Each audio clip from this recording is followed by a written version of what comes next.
कह रहे इस रिलेशन में 2 पॉइंट ऐसे आएंगे, इस रिलेशन में ऐसे 2 पॉइंट यूज करेंगे हम,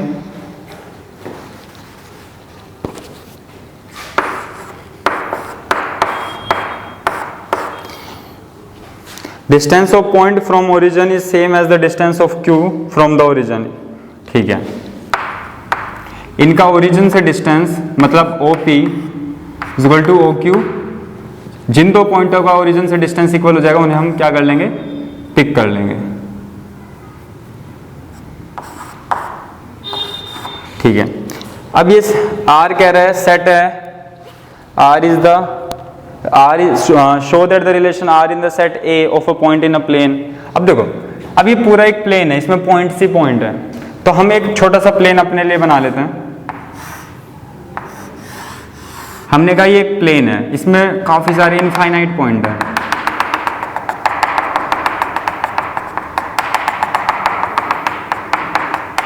ठीक है, अब इस प्लेन का हमने ये ओरिजिन फिक्स कर दिया। अब ये कह रहा है इसमें वो पॉइंट आएंगे जिनका ओरिजिन से डिस्टेंस फिक्स है। मान लो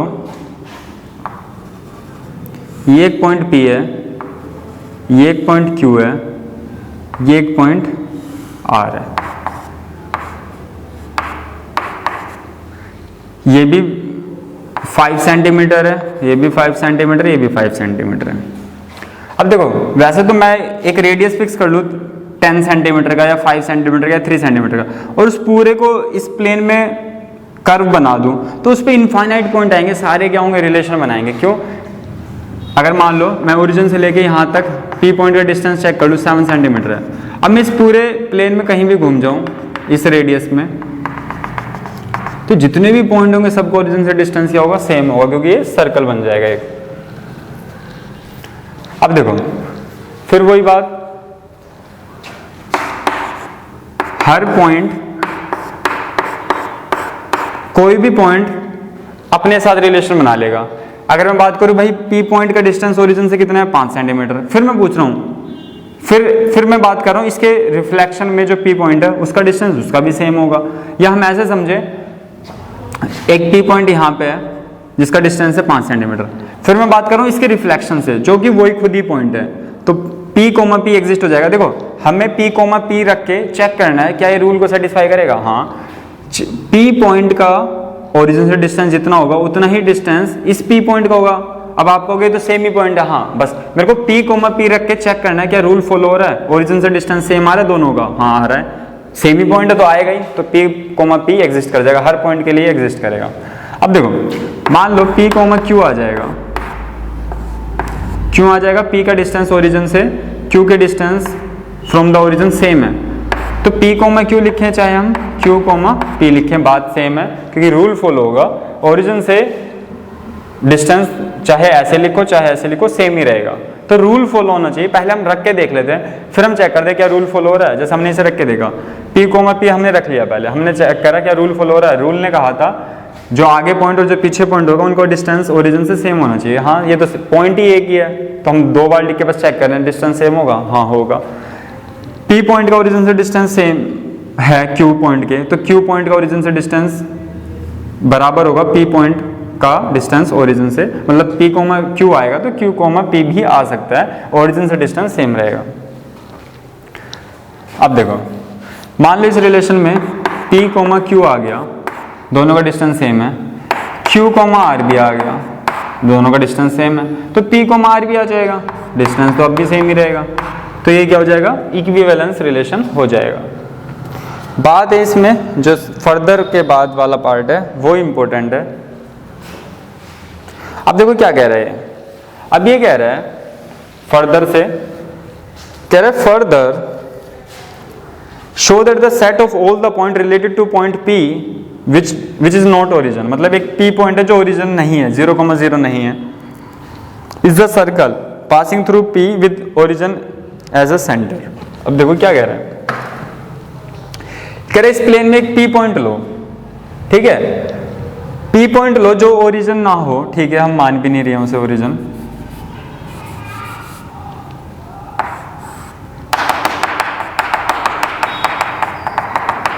कह रहा है इस प्लेन पे कोई पी पॉइंट लो और वो ओरिजिन ना हो, ठीक है। अब ये कह रहा है जितने भी पॉइंट इस सर्कल, इस पी पॉइंट से पास होने वाले सर्कल में आएंगे ना, जितने भी पॉइंट इस पी पॉइंट से पास होने वाले सर्कल में आएंगे वो सारे इस रिलेशन बनाएंगे। हाँ बिल्कुल बनाएंगे। जब ये ओरिजिन है और ये रेडियस है तो ये भी रेडियस है, ये भी रेडियस है, ये भी रेडियस है, ये भी रेडियस है, ये भी रेडियस है, जितने भी हैं सारे पॉइंट रेडियस हैं। तो हाँ बिल्कुल ट्रू है। तो हम बोल देंगे all the point on the circle is related to P because all the point having a same radius। Radius same होने के सेम रेडियस की का रीजन है हमारे पास। हम ये बोल सकते हैं कि हर पॉइंट जो सर्कल पे आएगा और वो सर्कल जो पी पॉइंट में से पास होगा उस पे जितने भी पॉइंट आएंगे वो सब रेडियस होंगे, वो सेंटर से उनका डिस्टेंस सेम होगा क्योंकि सब क्या होंगे, रेडियस होंगे। तो हम क्या बोल सकते हैं, सारे पॉइंट क्या करेंगे, रिलेशन बनाएंगे। अब करते हैं हम नेक्स्ट क्वेश्चन, 12th क्वेश्चन।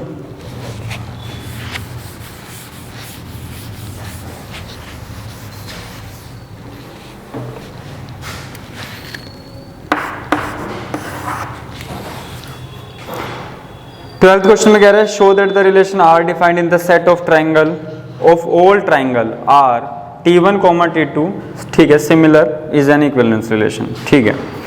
अब ये कह रहा है एक रिलेशन बनाओ जिसमें ऐसे दो ट्राइंगल चूज करना जो आप आपस में क्या हो, सिमिलर हो। तो ठीक है, कह रहे इस रिलेशन में ऐसे दो ट्राइंगल आएंगे जो सिमिलर होंगे।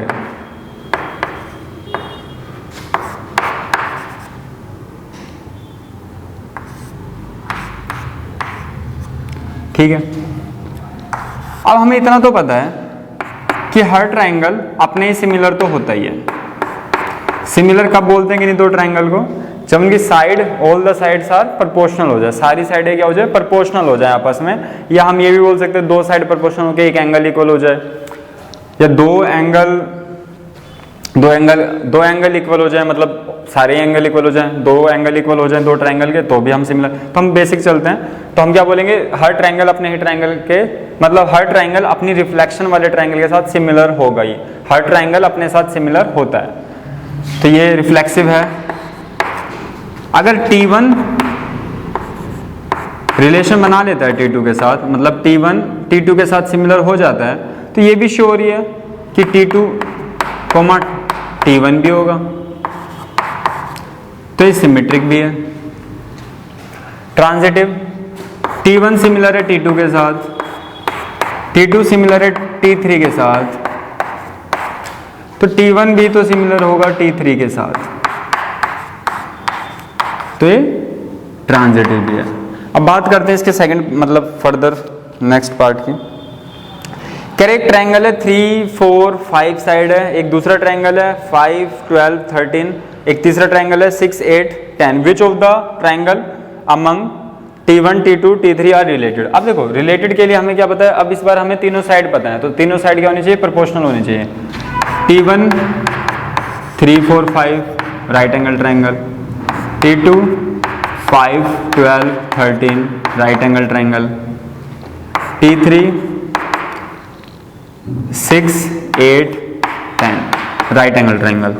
अब देखो, अब दो ट्रायंगल वो ट्रायंगल सिमिलर होते हैं जिनकी साइड प्रोपोर्शनल। अब हमें तीनों साइड पता है, तो हम बोल सकते हैं तीनों साइड क्या होनी चाहिए, प्रोपोर्शनल होनी चाहिए। अगर हम बात करें T1 और T2 की, ये 3 है 5 है, 4 है 12 है, 5 है 13 है, मतलब कुछ सेंस नहीं आ रहा, प्रोपोर्शनल तो नहीं है, क्योंकि 3/5 not equals to 4/12 not equals to 5/13। तो T1 और T2 तो सिमिलर नहीं होंगे क्योंकि इनकी साइड भी क्या है, प्रोपोर्शनल नहीं है। बात करें T2 और T3 की,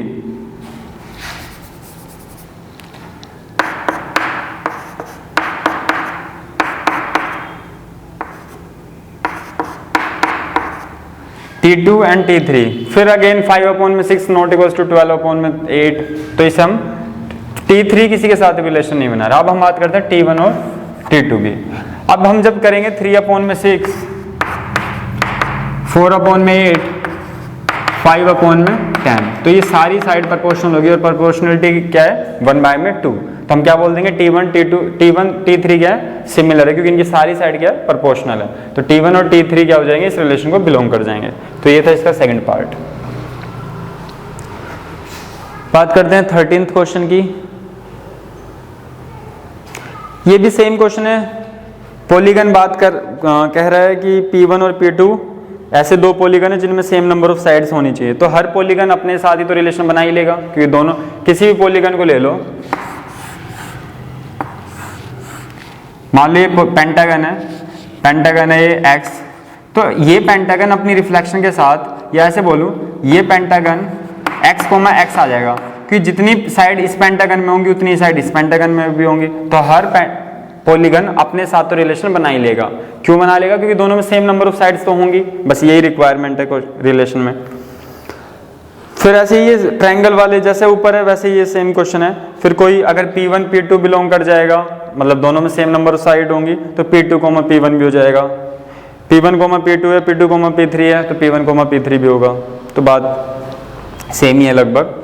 अब ये कह रहा है what is the set of all element in A related to right angle triangle with side 3, 4, 5। अब देखो ये कह रहा है एक ट्रायंगल है, कह रहा है एक सेट बनाओ सारे एलिमेंट्स का इन सेट A। कह रहा है what is the set of all elements in set A related to the right angle triangle with side 3, 4, 5। अब देखो इसने कहा है एक राइट एंगल ट्रायंगल है जिसकी साइड है 3, 4, 5, उसके साथ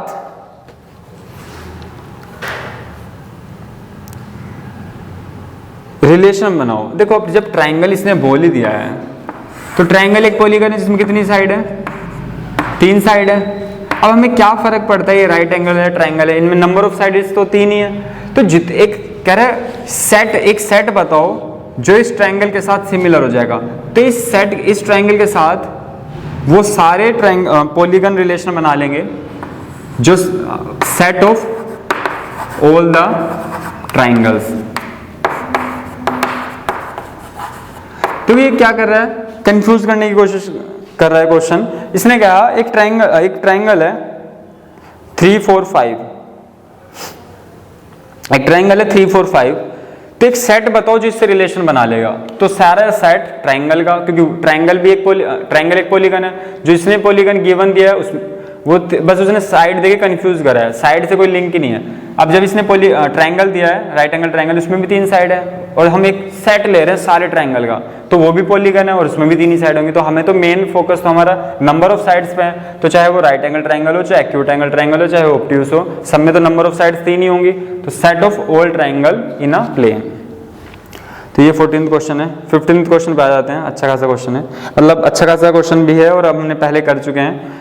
देखो अब हर लाइन, ये 14th क्वेश्चन पहले भी डिस्कस कर चुके हैं। हर लाइन अपने ही रिफ्लेक्शन के साथ पैरेलल तो होगी, मतलब एक लाइन जा रही है, एक लाइन है और उसकी एक रिफ्लेक्शन है यहाँ पे, तो ये हर लाइन अपनी रिफ्लेक्शन के पैरेलल तो होती है। तो L1, L1 आ जाएगा। बात करते हैं 15th क्वेश्चन की, सॉरी 14th की।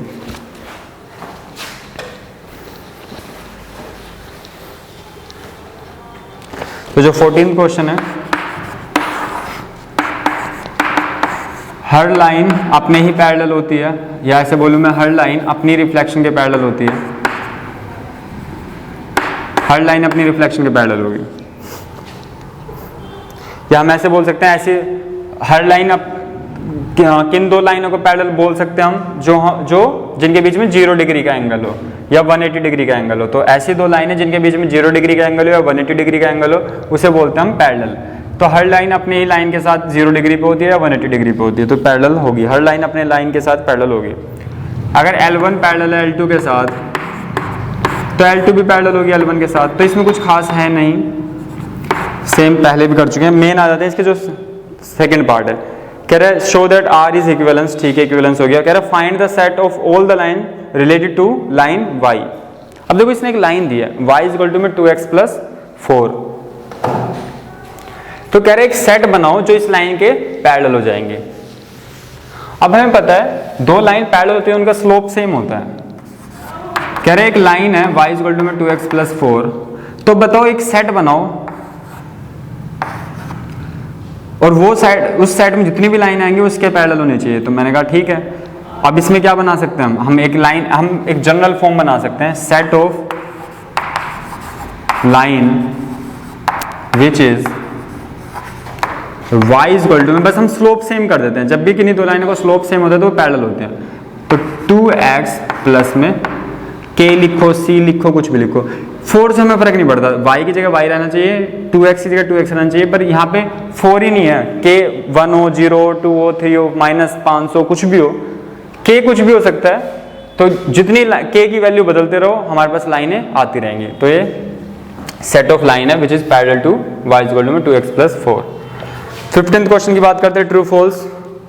या आप कर ही लोगे, 1 1 है, 2 2 है, 3 3 है, 4 4 नहीं है, सॉरी है। तो रिफ्लेक्सिव तो है, 1 2 है, 2 1 है, 1 2 है, 2 1 नहीं है, सिमेट्रिक नहीं है, 1 2 है, 2 2 है, ठीक है। तो ट्रांजिटिव है, तो इसका हो जाएगा बी ऑप्शन। अब सेकंड 16 की बात करते हैं। कह रहे रिलेशन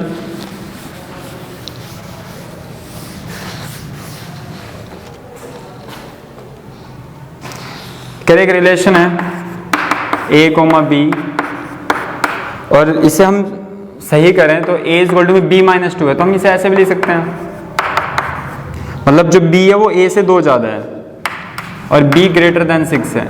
तो देख लो ऑप्शन में 2, 4 नहीं, b 6 से बड़ा होना चाहिए, तो 4 तो बड़ा नहीं है। 3, 8 b तो 6 से बड़ा है, पर 3, 8 रिलेशन नहीं आ पाएगा क्योंकि जो b है वो a से सिर्फ 2 ही एक्स्ट्रा होना चाहिए। 6, 8 सी ऑप्शन करेक्ट ऑप्शन है। तो ये थी हमारी एनसीईआरटी। हमने इसके सारे क्वेश्चन छोड़ कर लिए accept 10th question. 10th question आपको खुद ही करना चाहिए, किसी से पूछना भी नहीं चाहिए। आप बाद में जब कर लो काफ़ी टाइम लेके तो एक बार चेक करा सकते हो, बाकी किसी से पूछ के बिल्कुल भी नहीं करना चाहिए क्वेश्चन। ये क्वेश्चन अपने आप ही होना चाहिए। तो थैंक यू।